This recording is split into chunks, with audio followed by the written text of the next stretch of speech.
Okay, so next under orbits we're going to look at three extension topics. The first is Kepler's third law. Now we already proved Kepler's second law, and that was basically from the angular equation we determined that r squared theta dot was a constant, and then by drawing a triangular shaped wedge we showed that the rate of area change, the rate at which area was swept out by the orbit, was a half r squared theta dot, and that will therefore be a constant. The constant will just be 1/2 h. Now let's take that result and cross multiply it, and we'll get dA is half of h dt, and then let's integrate that from an initial time of 0 around all the orbit, so the period t, and then initially there'll be no area at the starting point, and we'll arrive eventually at the entire area. This makes most sense, of course, for an elliptical orbit. And so this works out to the area. This side, of course, is a half h times the period t. So the area of the ellipse ends up being related to the period and the angular momentum constant. Now, a bit of ellipse geometry here. The area of an ellipse can be shown using calculus 2 techniques to be pi AB, where A is the half length of what's called the semi-major axis, and B is the half length of the minor axis. So the entire major axis length from here to here is just 2A. This is twice A. Now, this on our orbit analysis we defined as the distance of closest approach, the perigee distance r naught, and then this was the apogee distance rf. And A is going to be, you could see that twice A is r naught plus rf, and then we could just divide by 2, so that A is basically the average of those two. Now, in terms of the eccentricity, you can show, using the definition of ellipse, that the B and the A are related through the eccentricity. So we can substitute in that value, which again comes from conic section math, in for the B, and you get this for the area of the ellipse.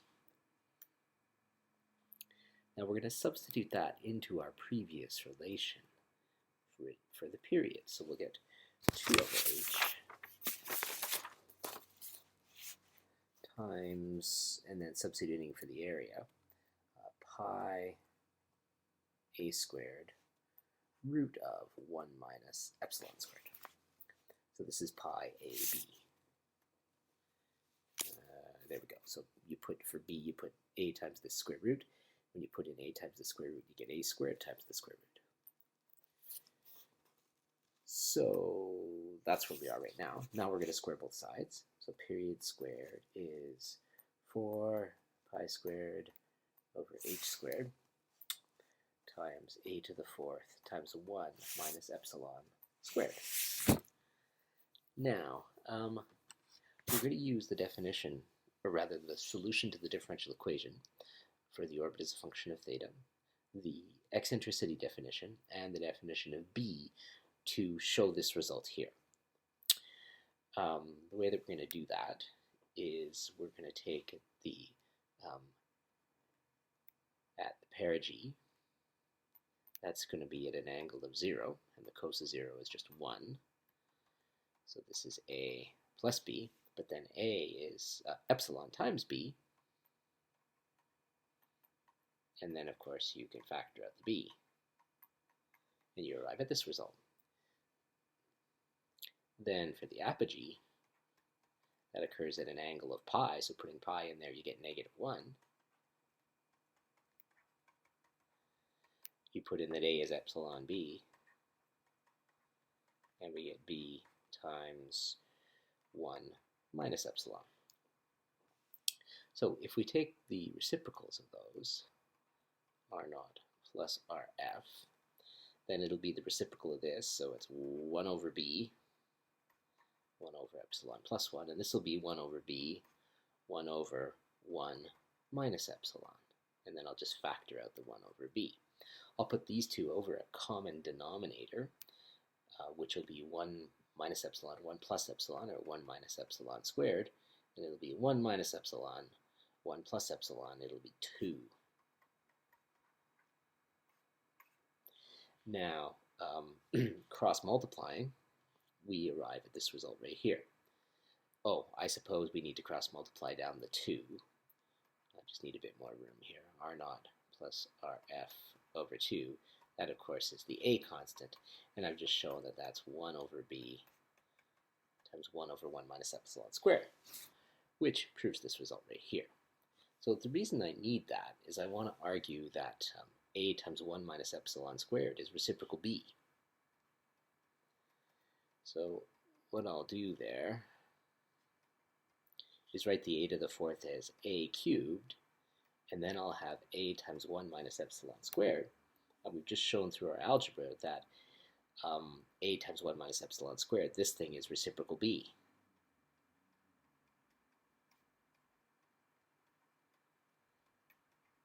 But now reciprocal b becomes h squared over gm.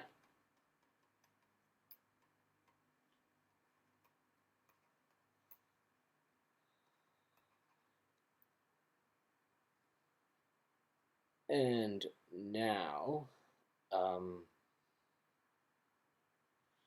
let's just pause that for a moment. Okay, so yeah, I figured out where I was going wrong there. Okay, so first of all, let's clean this out because that's going in the wrong direction. And let's go back to here. This actually is not h cubed, it's actually h squared. I made that a cubed, and that's sort of taking me in the wrong direction.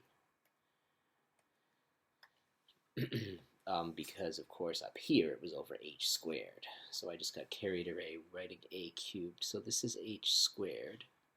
Oh, come on now. Behave. And now what I'm going to do is realize that I've got bh squared here.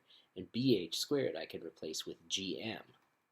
So this is going to look a lot better. 4 pi squared, a cubed. And then I replace the bh squared with gm. And that actually is a statement of Kepler's third law, because it says that the square of the period is proportional to the cube of the radius. Now, it's actually the half semi-major axis length, or the average r value, if you do it for elliptical orbits. For circular orbits, a is just r, because r naught and rf are the same. So we summarize then. Kepler's third law says that the square of the period is proportional to the cube of the radius, and then it's 4 pi squared over g times m, where big M is the central mass. So, as a for instance, here's a satellite orbiting the Earth, and it's this far above the Earth at Perigee, and it's 4,100 kilometers at Apogee. We want to find the orbit equation, the eccentricity, the period, and the speeds near and far. So, give this a try on your own, and then play back my solution. Okay? So pause it, try it, and I will proceed with the solution in a moment here. Okay, so the solution. Well, the first thing to do is to visualize this. So we've got the Earth here, and then at Perigee, we're 1,100 kilometers above the surface of the Earth. We're going to have to add the radius of the Earth to that. And then over here, we're 4,100 kilometers above the surface of the Earth. So again, you'll have to add the 6,000 kilometer Earth radius. And again, this picture is not drawn to scale. But there is the orbit. It's a nice elliptical orbit.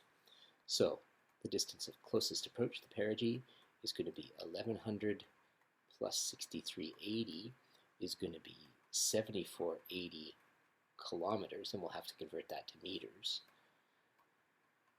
The greatest distance at Apogee is 4,100 kilometers plus the radius of the Earth, 6,380. That is 10,480 kilometers. So let's proceed with our analysis. I know that 1 over r is a cos theta plus b.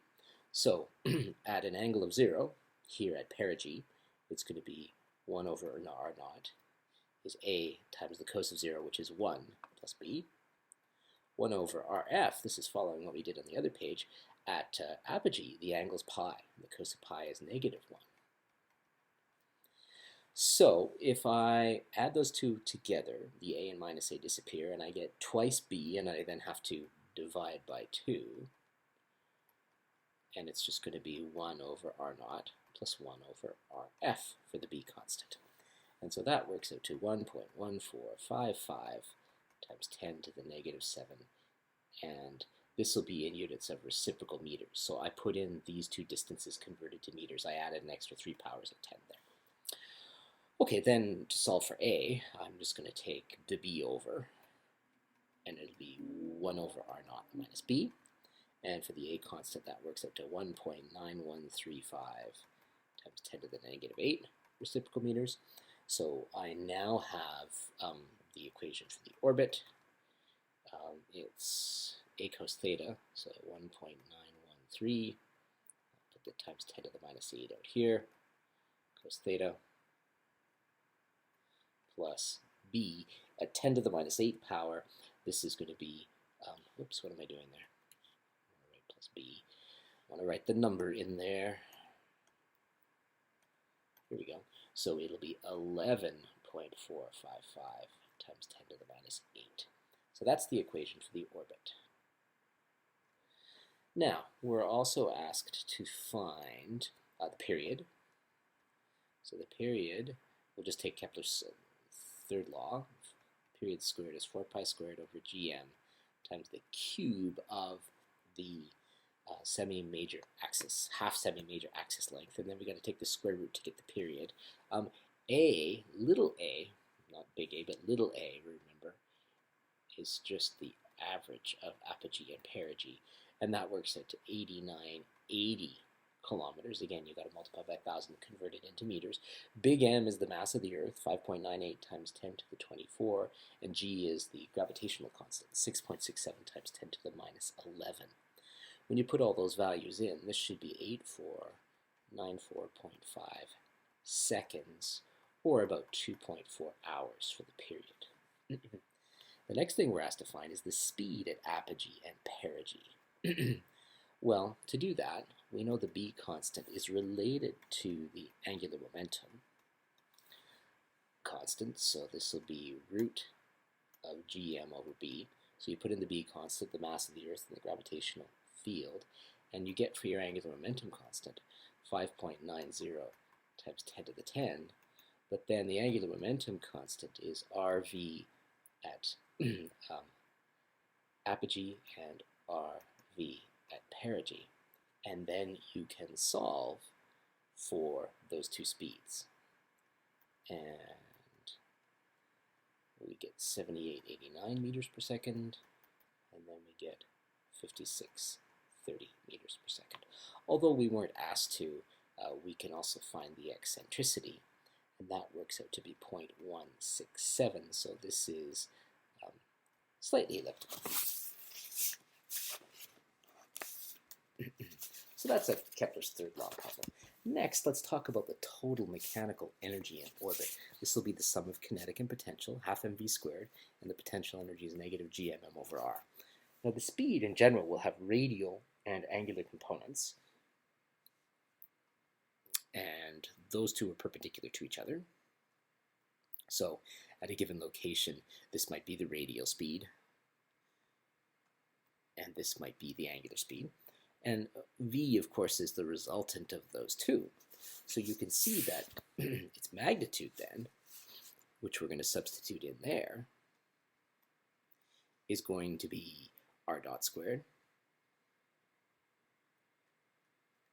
and then r squared theta dot squared. And I'm just going to multiply both of those by half m, and then put the potential energy term here at the end. Now, we want to work on this a little bit, and we want to try and simplify it, and ultimately relate it to the eccentricity. Now, we know what r is, or we know what reciprocal r is. Solving for r, we get this expression here, and we want to time differentiate that now. So, using the quotient rule, we're going to square the bottom,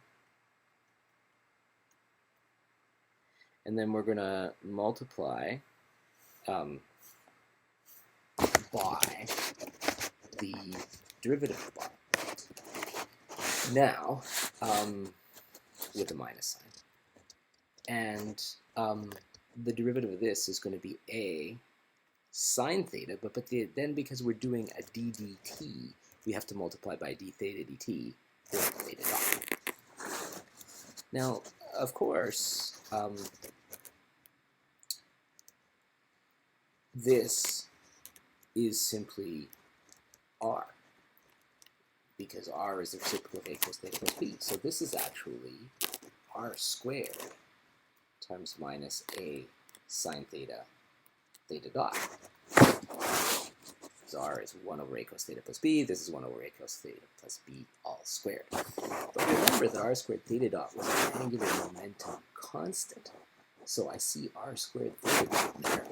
And so I get minus a h sine theta r dot. And in a moment I'll put that back in there. Now, using this angular momentum constant, I can look at our other term, r squared theta dot squared. I can write that as r squared theta dot all squared. The reason I'm doing is that this is a constant. But that's going to give me 4 powers of r, so I need to divide by 2 to give me this expression. So why do I do that? Well, because this is the angular momentum constant. So that is just useful. So putting what I've got here in for r dot and what I've got in here for r squared theta dot squared, I arrive at another expression for the total mechanical energy. So it's a half times m times minus ah sine theta all squared plus a half m h squared over r squared minus gmm over r. Now we're making good progress here. I notice that I have 1 over r squared and 1 over r. Well, I know what reciprocal r is. It's a cos theta plus b. So this 1 over r, I'm going to replace it with a cos theta plus b. This is r squared, so this is going to be times a cos theta plus b in brackets all squared. So for my energy then, just let me recopy what I had there. It was a half m, and then it was minus ah sine theta squared. That was my first term. And then I had plus a half m h squared over r squared, and then I had minus gmm over r. Okay, so the 1 over r, I put in a cos theta plus b, that gives me this term. The 1 over r squared, I've got a cos theta plus b all squared. And then I just chose to factor the half m out in front. So that gives me this. Now, a cos theta plus b all squared is going to give me a squared cos squared times h squared. And I choose to put that together here with the sine squared and factor it out. So I had a squared, well, maybe I'll put that in here. This is going to be a squared cos squared. And the a squared cos squared gets factored here and appears there. The next term is going to be twice ab cos theta multiplied by h squared. So that survives here. And then the last term is just going to be h squared b squared. And that survives right there. And then this term is just where it was. Now the reason I bring the cos squared, okay, all this is still times h squared. And then this is times h squared as well. The reason I bring this together with the sine squared, of course, is that sine squared plus cos squared is 1. So I end up with a squared h squared times half m. And here I end up with h squared b squared times half m. Now, with the other terms, I'm going to multiply the half m by the h squared 2ab cos theta. The 2's will cancel, so I get mh squared ab cos theta. And then I'm going to expand these terms, minus gmm a cos theta minus gmm b.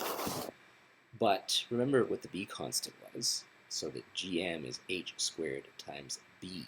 So where I have gm here, if I replace it with h squared times b, I see that these two terms are just going to cancel each other out. They're algebraically equivalent. So now for my energy, I've got a half mh squared. I've got a squared plus b squared. And I've got minus g m little n. Now we're making progress, but we're not quite there yet, because of course I can once again put this in for gm right here, and that's going to clean things up a little bit. When I do that, of course, gm here, this is h squared times b, so I'm going to get h squared times b squared times m. But of course I had a half m h squared b squared here, so what I end up with is a half m h squared a squared. Then I've got a half m h squared b squared minus m h squared b squared. And a half minus 1 is just negative a half. So that gives me this term here after I factor it out. I substitute in that a is epsilon b.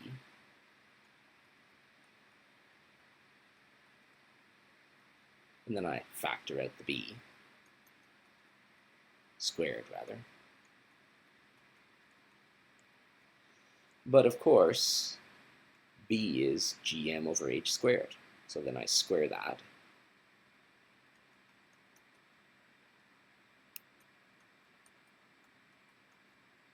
So I get g squared m squared over h to the fourth, cancel off 2 powers of 10, and I arrive at this result for the total energy in orbit. Now then, here we see that that total energy depends on the eccentricity, and also depends on the angular momentum constant. So this is just a nice formulation for total energy. Okay, so remember that we related the eccentricity to the shape of the conic section. So if I take this result that I got, it's 1/2 m gm over h squared, sorry, g squared m squared over h squared times eccentricity squared minus 1. If the eccentricity is 0, you can see that the energy is negative for a circle. Okay? If the eccentricity is 1, then for a parabola, the energy is exactly 0. For an eccentricity greater than 1, the energy is positive. The energy is still negative for an ellipse, but with an eccentricity being bigger than 0, this is actually going to be slightly greater than the minimum energy of that circular orbit. So this just means that an elliptical orbit has more energy than the circle does. Now this negative, negative 0 and positive ends up being quite interesting because we can relate the orbit to a potential well. Now the way we do that is by going back to our expression for the total energy, and then once again taking that second term and writing it as h squared over r squared.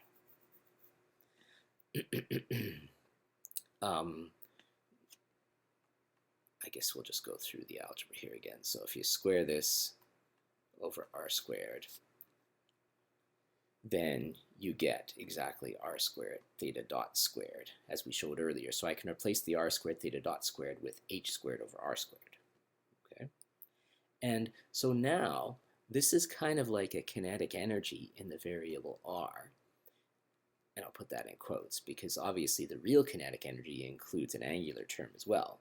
And this is kind of like a quasi-potential energy in the variable r as well. And so we can make a graph of this potential energy function and then examine the motion as a potential well. So this is a potential energy that looks something like constant over r squared minus another constant over r. That was supposed to be a c, by the way. And, you know, those c constants, well, they're related to the masses and things like that. The value is not that important, so let's just take some typical values and plot this function, see what it looks like. Well, you get something that looks like that. That's a potential well. And so when we said the energy of the circle was a minimum, this is exactly what we mean. It's right down there. If you have slightly more energy, say if this was your energy level, then you have an ellipse with two different values of radius. this would be the greater distance, and this would be the smaller distance at perigee. Okay, so that would be an ellipse. And as you keep increasing the energy, if you get to an energy of 0 right here, that has escaped. That's a parabolic orbit. And then way up here, this is a hyperbolic orbit. It's an